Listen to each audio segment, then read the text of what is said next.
Bienvenue à toutes et à tous sur cette série Unity. Donc on va démarrer, on va essayer d'expliquer le plus simplement possible les bases Unity à travers cette série qui va à mon avis comporter pas mal de parties.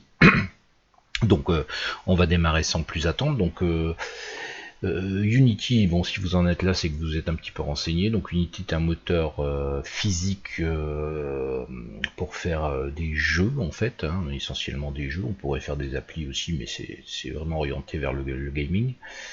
Vous pouvez faire du 2D, des jeux 2D, des jeux 3D en fait. Donc c'est assez simple d'utilisation une fois qu'on a pris les choses en main. Donc on va démarrer par le début. Donc je vais ici vous faire un nouveau projet. Donc vous faites nouveau projet. Ici vous avez donc là où vous renseignez le nom du projet. Et ici l'endroit sur votre disque dur. Bon là rien de compliqué. Là si vous partez sur un 3D ou un 2D. Alors moi j'ai toujours un petit souci ici, ça va être difficile de vous montrer plus loin parce que quand je suis sous un projet, que je fais un new et que j'enregistre, j'ai un petit souci, mais bon. Et vous faites Create Project. Vous avez ici les assets package, mais on verra ça plus tard. Mais vous pouvez importer au démarrage. Ça vous évite de le faire dans le jeu, mais on va voir, enfin dans la scène ensuite, comment les importer un par un. Vous voyez ici, donc ça, vous avez les assets 2D, les caractères, les cross input, les environnements. Enfin, on verra tout ça tout à l'heure. Donc je vais quitter ça avec bien du mal parce que j'ai toujours des soucis. Voilà. Donc, je vais vous présenter l'interface. Alors, ce qui n'est pas évident quand on démarre. Donc ici, ma scène s'est ouverte. Bon, vous avez ici donc des icônes. On verra ça ensuite, mais ici c'est pour bouger vos objets, agir sur les objets qui y dans votre scène. Alors ici, vous avez le basculement de la vue 2D en 3D. On voit ici par les axes X, Z, notre monde, notre vue en 3D. Bon, pour le moment, j'ai rien de spécial. Donc ici, c'est la vue par défaut. Vous avez ici, dans ce côté-là, la prévisualisation du jeu. En fait, comment on va, quand vous allez faire play, vous allez simuler le départ de votre jeu. Et vous allez voir ici ce qui se passe pour le joueur. Et ici, au niveau je dirais, de la scène, donc tout ce qui va être un petit peu, vous allez voir les vecteurs, vous allez voir un petit peu tout comment agit, mais là ça va être la vue du player en fait. Vous avez ici des petites choses, donc vous pouvez organiser ça comme vous voulez, voyez, en déplaçant ici l'onglet, le mettant par exemple ici, et là je vais me retrouver à gauche. Je peux aussi le glisser dans la scène ici, et je peux comme ça me balader sur une seule et unique vue. Bon, après c'est à votre convenance, moi j'aime bien les séparer en deux comme ça. On peut ici bouger tout ce qui est les colonnes et en bas pour redimensionner ça à la taille que l'on veut. Donc au niveau ici de votre game, vous avez Maximize on Play qui permet en fait de lancer le jeu en plein écran. Quand vous faites play, vous allez avoir votre jeu qui se lance en plein écran. Si vous voulez décocher ça, le jeu s'exécute dans cette fenêtre. Mute audio comme son nom l'indique pour couper l'audio. Les stats, c'est pour voir les stats en temps réel de votre jeu. Pour le moment, c'est ses performances et surtout voir ce que vous coûte en ressources votre jeu. Ensuite, vous avez les gizmos ici. Bon, c'est des choses, vous voyez, vous pouvez afficher. Enfin, on va pas rentrer là-dedans. Moi, je l'utilise très peu. L'aspect ratio, vous avez ici du 5 quarts si vous développez pour du 16 neuvième. Et du free aspect, c'est toute votre fenêtre. Le display, c'est, je pense, les moniteurs, enfin j'utilise ça très peu. Au niveau de la scène, vous avez donc le basculement 2D 3D. Ici vous avez les shaders, donc ce sera la façon dont vous voyez en fait votre scène. Wireframe, shaded, donc là pour le moment on n'a pas d'objet, c'est difficile de s'en rendre compte. Ici vous activez ou vous désactivez les lumières au niveau de la scène. Le son. Et là, les skybox, les fog, les fleurs, oui bon. Et on se sert très peu ici, vous avez le gizmo aussi qui vous permet de sélectionner ce que vous voulez voir. Donc voilà pour ce qui est de ces deux scènes là. Vous avez vu ici qu'ici on fait play, on lance le jeu. Ici on peut le mettre en pause. Et ici je pense que c'est la scène suivante. On utilise principalement play et pause. Pause pour voir un petit peu ce qui se passe à des moments donnés. Et play pour lancer. Et on rappuie dessus en fait pour couper. Vous avez ici l'onglet hiérarchie. Alors dans votre hiérarchie, vous allez retrouver tous les objets que vous avez dans votre scène. J'ai une main caméra. qui ici, alors par défaut, vous devrait être en perspective, donc qui est une caméra pour le monde 3D. Donc en fait cette caméra, ici, quand on bouge les axes, on tourne autour. En fait, vous voyez, on voit sa vue ici dans cette projection là. Et elle va filmer tout ça et elle va filmer ça là. Alors ici on n'a que le main caméra. Normalement quand on démarre une scène, alors je ne vais pas vous expliquer ce menu là tout de suite, mais on a ici donc une directionnelle light en plus qui va illuminer un petit peu la scène. Alors on peut la placer partout. Et je vais vous mettre un game object, un cube tout bête, voilà. Donc comme ça vous allez un peu mieux comprendre. Ma caméra, je la sélectionne ici par un simple clic et je peux la positionner, on verra ça après, mais on voit que la caméra filme le cube. Donc ici vous avez tous les objets qui vont être actifs dans votre scène étant on va dire un niveau, parce que vous pouvez avoir plusieurs scènes. Les scènes en général représentent une scène peut représenter le menu, une scène peut représenter le niveau 1, le niveau 2, une scène peut représenter une animation, vous avez perdu, vous avez gagné, enfin une scène, c'est vous allez définir en fait ce que vous voulez. Donc ici on va devoir agir, on va voir tous les éléments de notre scène, de notre jeu, et on pourra interagir dessus. Alors quand on voit ici que je sélectionne ici un objet, par exemple ma main caméra, ici on a à droite, très important, l'inspecteur. L'inspecteur, ça va être toutes les caractéristiques de votre objet que vous sélectionnez. Certaines caractéristiques sont communes à tout objet, genre le transform. Le transform, c'est sa position sur la scène. Si je le déplace, on voit que le Z bouge. Je montrerai exactement à quoi correspond tout ça dans un prochain tuto. Mais là, on s'arrête à l'interface. Donc ici, vous interagissez avec tous les composants en fait qu'il y a sur l'objet par défaut.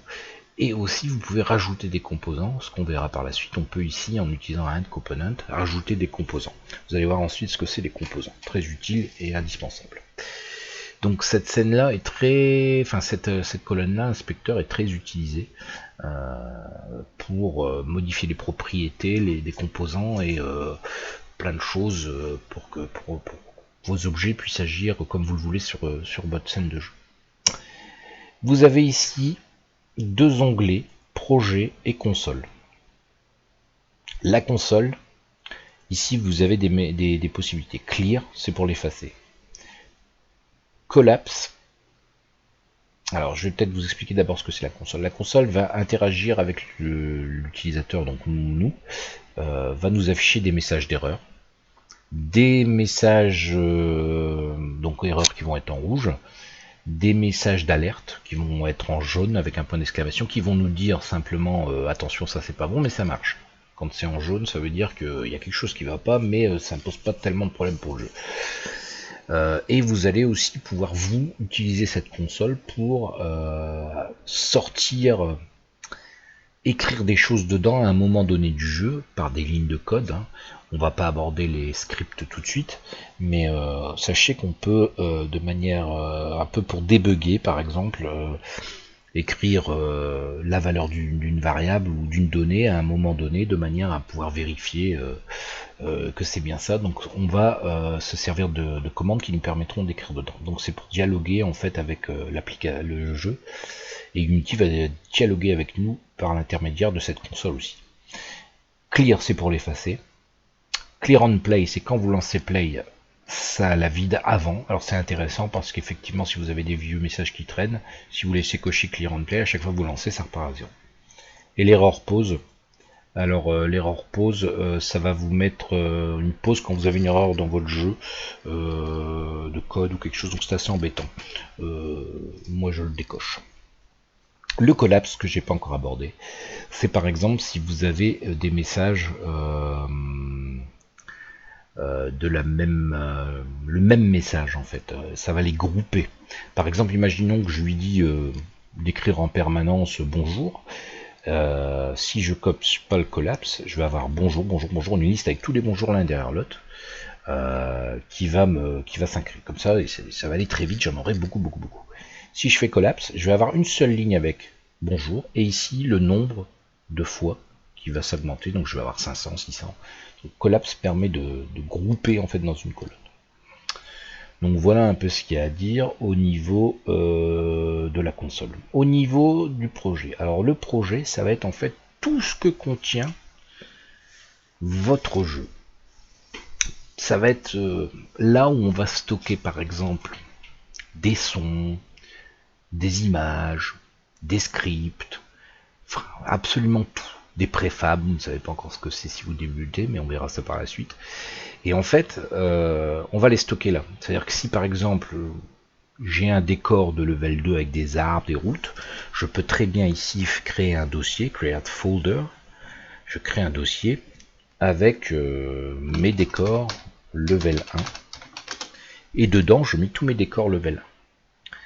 Comme ça, de n'importe quelle scène, si ici je fais une nouvelle scène, alors il me demande de l'enregistrer, je fais faire don't save, j'ai une nouvelle scène vide et je peux aller piocher ici, dans mes assets, ce que je veux mettre sur la scène de ma nouvelle scène. Bien faire la différence, ici ce sont les objets que vous avez dans votre scène, ici ce sont les ressources globales de votre projet en fait, que vous allez glisser dedans. Donc voilà au niveau de l'interface. Là vous avez les favoris. Bon, on en utilise très peu. En général, il vaut. Alors, petit conseil, moi en tout cas, ce qu'il faut c'est vraiment créer des dossiers pour bien ranger vos objets. Et au niveau de la hiérarchie, c'est pareil, on va voir comment organiser ça parce que ça peut devenir très vite compliqué quand vous avez beaucoup d'objets. Qu'est-ce qu'il y a d'autre à voir au niveau de l'interface? Alors, tout ce qui est layer, tout ça, account layer, on verra ça plus tard. On va voir, donc on peut voir ici, je vous ai dit, si vous basculez en mode global ou local au niveau de votre scène, on va voir plus tard ce que c'est aussi. Et ici vous avez pivot ou center. Ça on verra ça, c'est un peu tôt ici pour voir ce que c'est. Là ces objets là vont agir sur vos objets, on verra ça dans un prochain tuto. Ici on se limite qu'à l'interface. Et vous avez ensuite les menus classiques. Qui vous permettent donc de faire une nouvelle scène, ouvrir une scène, enregistrer une scène, les projets, les build and on verra ça ensuite, ça c'est pour exporter votre jeu. Le menu edit, bon, rien de bien spécial, copie, coller, lock view, tout selecter, tout ça on verra ça au fur et à mesure. Les préférences en fait de Unity. Et ici, votre projet de setting, donc les préférences de votre projet. En gros, je vous parle de ce que c'est les plus utilisés. Les assets, donc vous allez pouvoir créer des assets. Ici, ce qu'on va utiliser, c'est importer les assets des packages et l'export. Enfin, voilà. Donc ces menus, en fait, concernent tout ce qui est assets. C'est des assets, c'est des packs qu'on va pouvoir trouver en téléchargeant sur l'asset store que vous pouvez voir au niveau de mon deuxième onglet ici. Vous avez des packs avec des objets gratuits. Par exemple, si je fais j'ai un petit problème au niveau de ma création de scène et en même temps de l'asset store, mais vous pouvez voir ici par exemple un mesh constructor, une cartoon city, alors ouais, ça déconne un peu, mais en fait vous allez trouver des villes, des personnages, des choses à télécharger. Et donc ces assets, je vais essayer de retourner à ma scène, vous voyez j'ai du mal, voilà. Ces assets ici vont être ensuite exportables, importables, vous pourrez créer vos propres assets avec des exports, enfin, voilà. Les game objects, c'est tout ce qui est les objets de votre jeu, c'est-à-dire vous allez créer des cubes, des personnages, des terrains, plein de choses, des textes, tout ça va se jouer dans va se venir se chercher dans le menu game object. Les composants, ça fera l'objet d'un tuto aussi. Donc vous avez tout ce qui est par exemple les physiques, ça va être l'attraction, la gravité, les collisions, enfin toutes ces choses là vont gérer dans ce menu composant. Windows, alors ça peut être intéressant de le savoir, c'est justement par exemple, imaginons ici que je ferme, je fais un clic droit sur mon onglet scène, je fais close tab, je ferme mon asset store aussi d'ailleurs parce qu'il m'embête si j'y arrive, close tab. Si je veux récupérer maintenant mon onglet scène, parce que c'est compliqué de travailler sans la scène, je vais dans Windows et j'ai ici scène. Et ma scène revient ici en objet libre. Je vais aller la mettre ici par exemple, voilà, et je vais la redimensionner. Ça fonctionne de la même manière, vous avez le game qui est là ici à droite, vous l'avez là, l'inspecteur qui est là-bas à droite ici, où on a les très importants, les composants de chaque objet qu'on va sélectionner. Et d'autres que nous ne connaissons pas encore. L'asset store qui a disparu, si je veux le récupérer, je le lance de là. Enfin voilà, et d'autres qu'on n'a pas encore vus qui vont nous être utiles. Le menu help, comme son nom l'indique, le forum de Unity, les updates, voilà. Et si vous voulez télécharger les bêtas, bon, le mieux c'est peut-être si vous débutez d'utiliser une version stable. Donc voilà. Donc voilà pour ce qui est de l'interface, on a vu comment ça fonctionnait. Je vous dis à bientôt pour un prochain tuto où on va présenter les objets et un petit peu voir comment on peut les déplacer, tout ça dans la scène et les dimensionner, voir ce qu'on peut faire avec ces outils. Je vous dis à bientôt, n'hésitez pas à vous abonner, à faire des commentaires, poser vos questions, ça m'encourage à continuer, j'espère que cette série vous plaît. Elle est vraiment dédiée aux débutants, hein, donc ceux qui connaissent bien Unity ou qui sont assez... je pense que ça va être dédié vraiment aux novices. Voilà, à bientôt, au revoir.